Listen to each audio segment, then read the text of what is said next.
Well, Paul Fehlinger from the Internet and Jurisdiction Policy Network joins us now. It's a multi-stakeholder organisation that's based in Paris. Well, thank you very much for joining us on the programme. Well, as we've just saying, we've seen 26 countries and tech giants pledge to prevent online content. Now, if they do go ahead with this, ultimately, what difference will it make? Absolutely. First of all, thank you very much for inviting me, Isabel. I think the Christchurch Call today marks a new area of internet governance.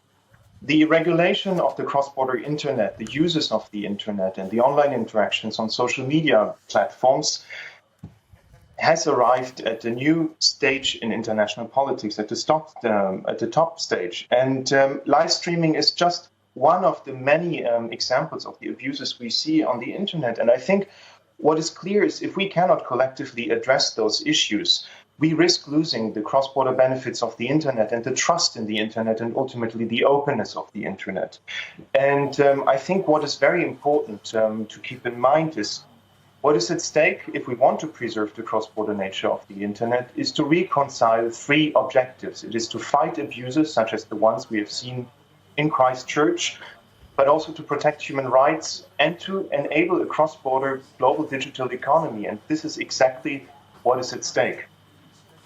OK, but let's just look at this realistically, because if we look at that Christchurch attack, Facebook had to remove 1.5 million copies of the video. So realistically, can this content actually be blocked?